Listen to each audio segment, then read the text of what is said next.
Support comes from Mosby Building Arts, a design-build company committed to remodeling the right way. Visit callmosby.com to get project inspiration for any room of your house. It's Monday, February 14th. This is The Gateway. I'm Wayne Pratt.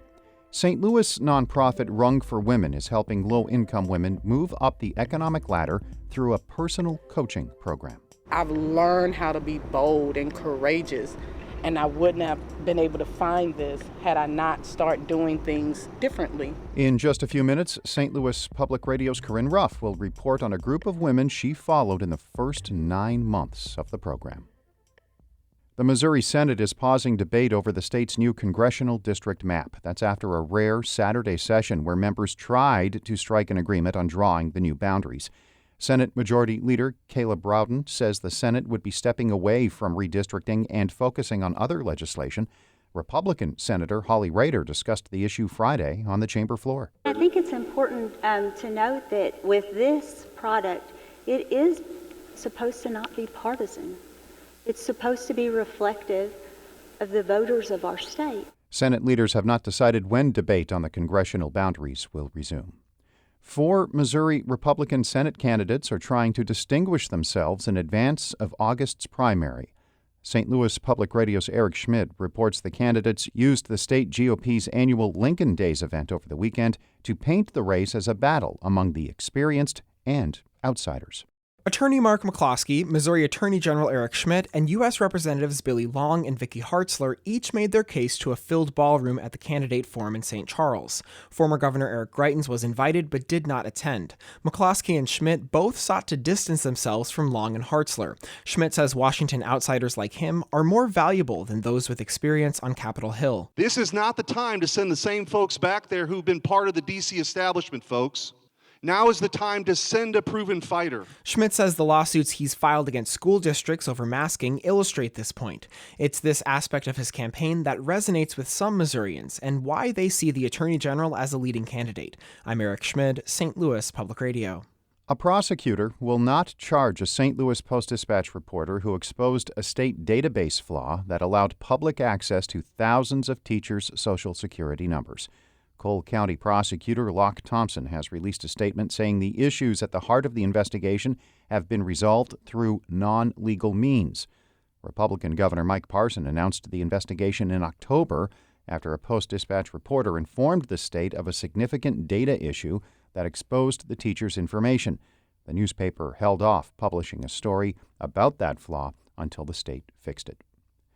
A measure before Illinois lawmakers would let sexual assault survivors opt out of billing private insurance plans when they seek medical care. Alex Degman reports. State Senator Julie Morrison says this applies to non-plan holders, for example, college students on their parents' plans or spouses on a joint plan. She says some survivors don't seek care in part because they don't want people to find out what happened through insurance statements. Morrison says this is just one more tool to help them get the care they need. They've already gone through enough, and we want to make sure that this is not an additional stress for them at that really difficult time. Morrison's measure also affects how long survivors are eligible for care after they get the sexual assault forensic exam. That includes things like medications and lab work. Right now it's 90 days. This measure would increase it to 180. I'm Alex Degman.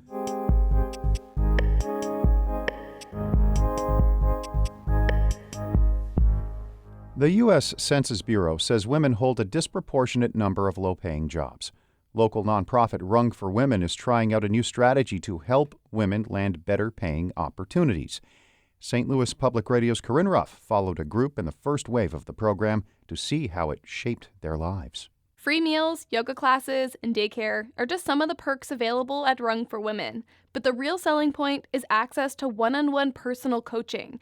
That's what drew nearly 1,000 women to apply to participate in the program's first cohort, which only enrolled about 115 last March. The program is meant for women making less than $50,000 a year, and it lasts between 10 months and 2.5 years. The big goal is to help them make more money, but there's also coaching around mental health and overall well-being. This program is unique in St. Louis. In many ways, it's an experiment, and I was curious how it would work out.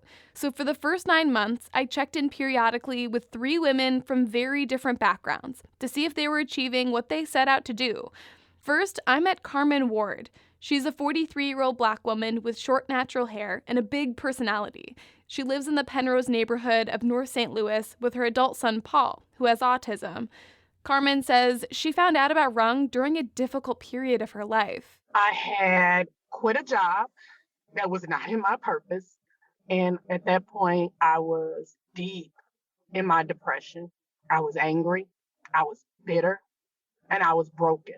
Carmen says getting accepted into Rung helped pull her out of that negative space.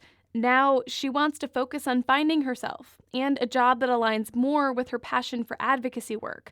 Her journey is all about self-discovery. This 6 months is all about me. The name of it is Me 101, and baby, it's about me.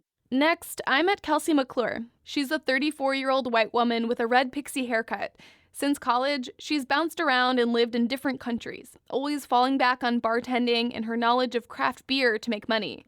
But when the pandemic grounded her travel plans, she ended up living right around the corner from Rung's campus in the Fox Park neighborhood of South St. Louis.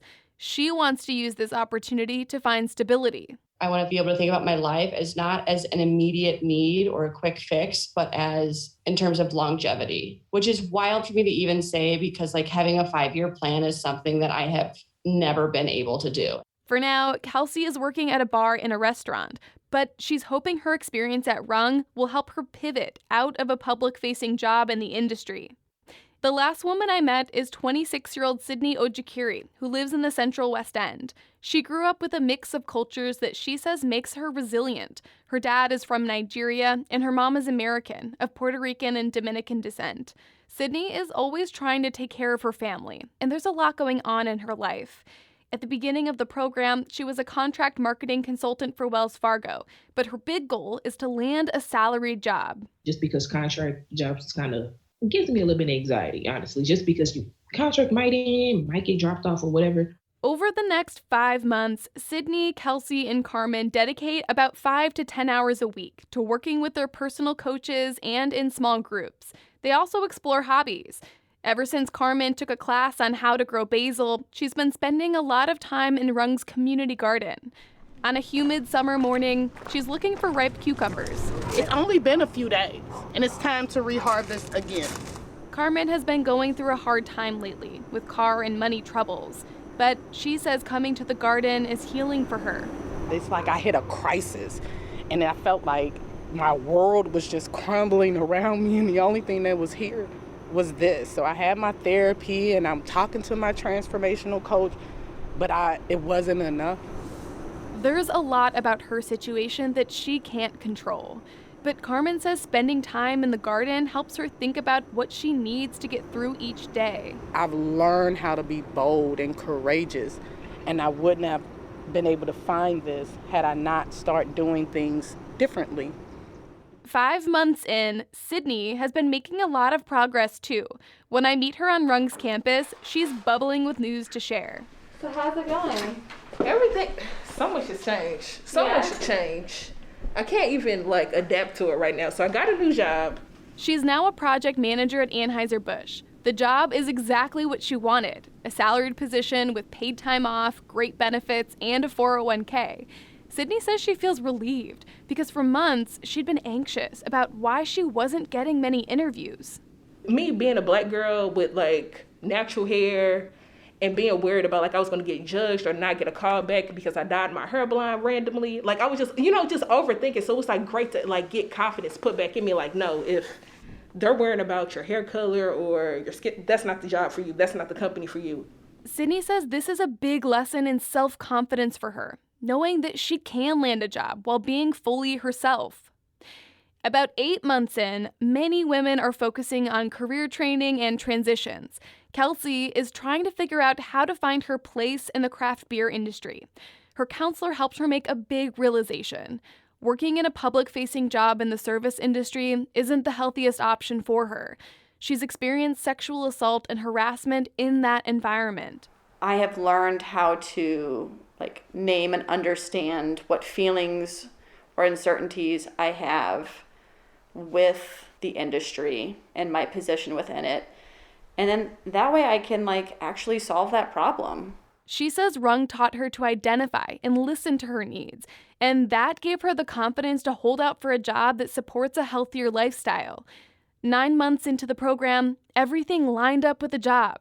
And now Kelsey is coordinating hop sales from a New Zealand farm to craft breweries in the U.S. The best part? She gets to work from home. That leaves us with Carmen. I circled back with her at her house in Penrose on a chilly morning. Hey, good morning. We sit down in her office, where the walls are covered in big sheets of paper filled with ideas for community advocacy written in colored marker. Carmen's life has changed in many ways since beginning the Rung program. She recently started a full-time job doing education advocacy work for Navigate STL schools. Carmen says the number one thing Rung has given her is self-confidence. And for me, it is to love myself. It is to recognize that I'm enough. It is to recognize that I am beautiful, that I am worthy, that I deserve it. Affirm yourself. Carmen, Kelsey, and Sydney aren't done with the program yet. In less than a year, Rung for Women has helped them find better jobs and empowered them to believe in themselves. And that's a contagious feeling. They've shared their stories with family, friends, and even strangers, in hopes that a little self-confidence will rub off on them too. I'm Corinne Ruff, St. Louis Public Radio. And that is the last feature from Corinne as a reporter here at St. Louis Public Radio. She's moving on to her next chapter after roughly 3 years in the newsroom. She's been great. We wish her the best. Shayla Farzan edited that report. Shula Newman is the executive editor of St. Louis Public Radio, a listener-supported service of the University of Missouri-St. Louis. Music by Ryan McNeely of Adult Fur. I'm Wayne Pratt. This has been The Gateway. Support comes from Mosby Building Arts, a design-build company committed to remodeling the right way. Visit callmosby.com to get project inspiration for any room of your house.